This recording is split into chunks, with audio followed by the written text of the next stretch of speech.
जब आप गूगल का नाम लेते हैं तो सबसे पहले आपके जहन में क्या आता है कि क्या गूगल एक सर्च इंजन है। इस पे हम पहले बात कर चुके हैं, लेकिन मेरा ये फोकस है कि अभी हम बात करें कि गूगल क्या सिर्फ एक सर्च इंजन है।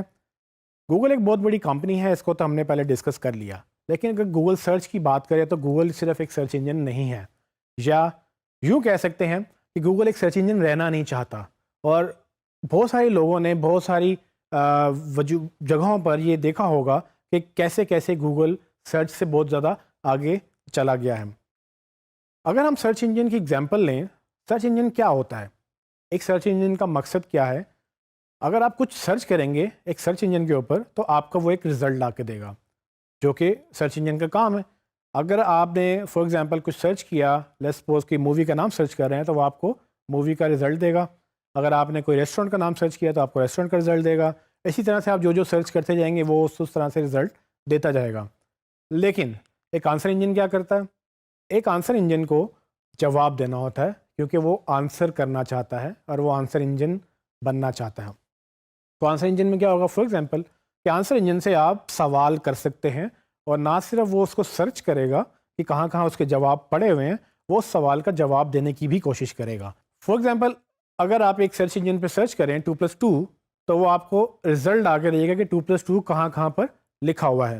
लेकिन अगर आप एक आंसर इंजन से पूछेंगे 2+2, तो वो आपको ना सिर्फ ये बताएगा कि 2+2 कहाँ कहाँ लिखा हुआ है, बल्कि वो आपको उसका आंसर भी देगा, जो कि है 4।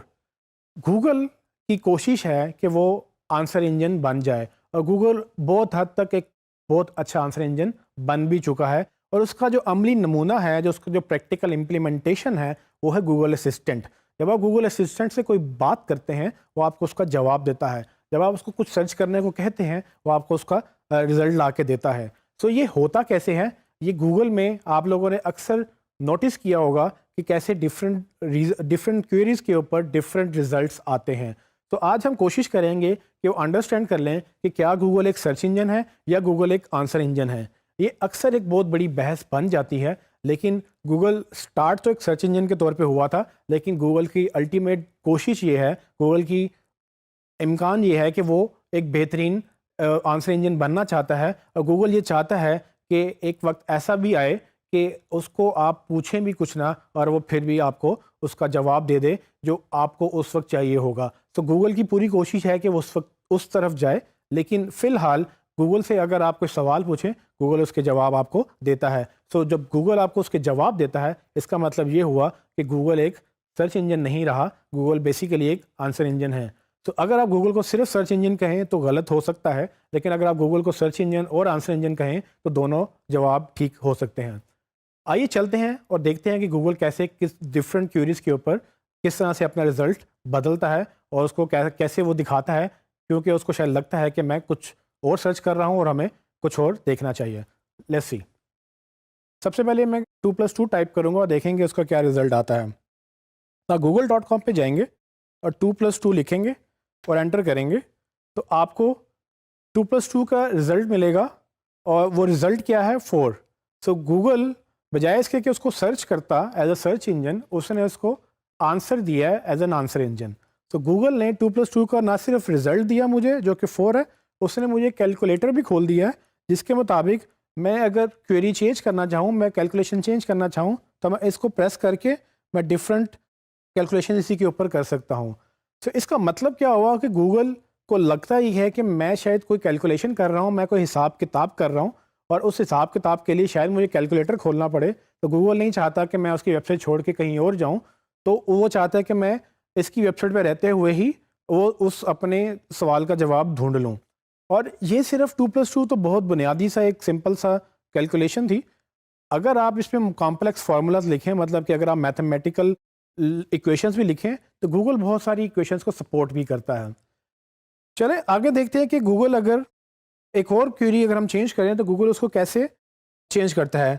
मैं अब सर्च करूंगा करेंसी एक्सचेंज के रेट्स क्या हैं। सो फॉर एग्जांपल अगर मैंने ये देखना है कि यूएसडी जो कि यूएस डॉलर से अगर मैं पाकिस्तानी रुपीज़ में कन्वर्जन चाहता हूँ, मैं गूगल पे जाके सर्च करूँगा यूएसडी टू पीकेआर, जो कि यूएसडी यूएस डॉलर का करेंसी का साइन है और पीकेआर पाकिस्तानी रुपीस की करेंसी का साइन है।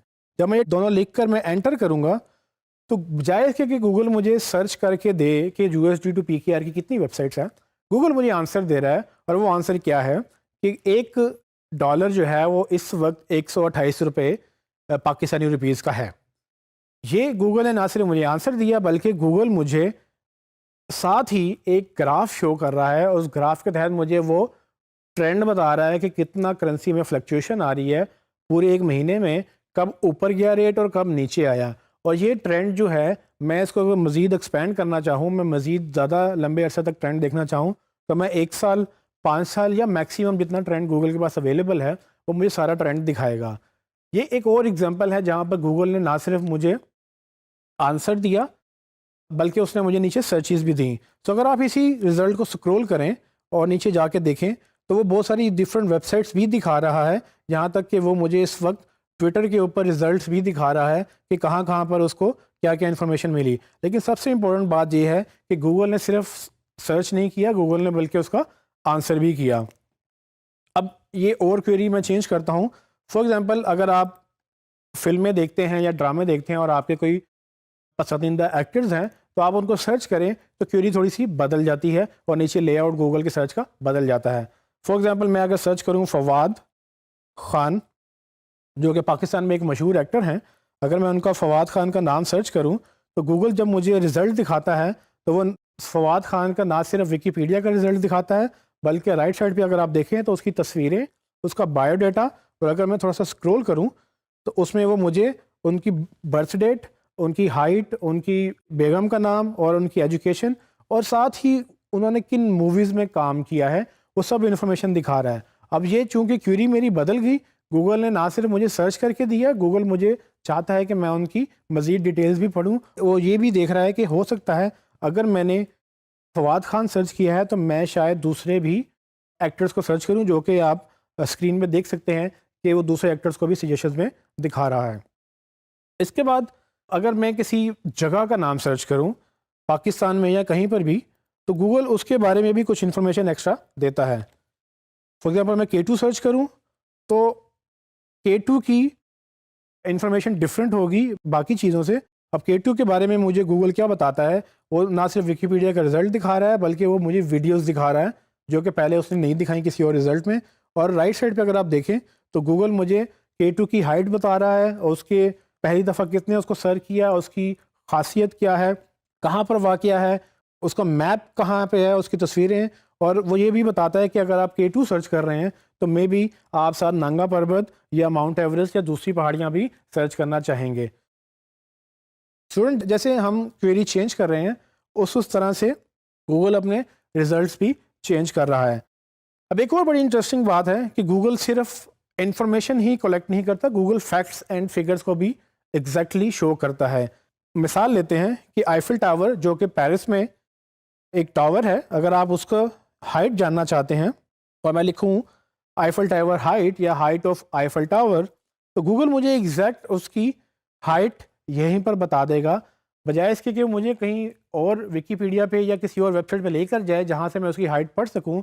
गूगल समझता है कि मेरा सवाल एक बड़ा सिंपल सा है कि मैं आईफिल टावर की हाइट जानना चाहता हूँ, तो उसने कहा कि बजाय इसके कि वो मुझे कहीं और भेजे, वो खुद ही उसका आंसर देना चाहता है। जैसे ही मैंने आईफिल टावर सर्च किया, गूगल ने मुझे उसकी हाइट बताई जो कि 300 मीटर है, और उसने साथ ये भी बताया कि अगर आप उसकी टिप तक, यानी सबसे ऊपर ऊंचा पॉइंट है जहाँ तक उसकी वो टिप जाती है, अगर वहाँ तक आप कैलकुलेट करें तो 324 मीटर्स उसकी हाइट है। साथ ही मुझे सजेशन देता है कि अगर आपने आईफिल टावर की हाइट पूछी है तो शायद आप बुर्ज खलीफा जो कि दुबई में है, या एम्पायर स्टेट बिल्डिंग जो कि न्यूयॉर्क में है, इस तरह की आप डिफरेंट बिल्डिंग्स की भी हाइट जानना चाहते होंगे। राइट साइड पे वो मुझे उसकी आईफिल टावर की तस्वीर दिखा रहा है, उसका मैप की लोकेशन दिखा रहा है। अगर मैं मैप्स पे क्लिक करता हूँ तो वो मुझे उसके गूगल मैप्स के ऊपर ले जाएगा जहाँ पर मैं उसकी लोकेशन देख सकूँगा। तो ये वो डिफरेंट तरीके हैं जैसे गूगल अपनी डिफरेंट क्वेरीज के साथ ना सिर्फ आपको सर्च रिजल्ट्स दिखाता है, बल्कि वो आपको आंसर्स भी देता है।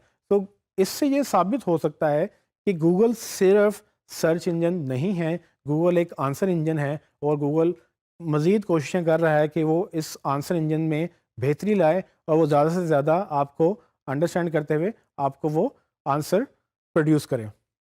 तो इससे ये साबित होता है कि गूगल ना सिर्फ सर्च इंजन बनना चाहता है, बल्कि गूगल एक आंसर इंजन है और गूगल की कोशिश है कि वो मज़ीद इसमें बेहतरी लाए और दिन ब दिन वो इसको बेहतर कर भी रहा है।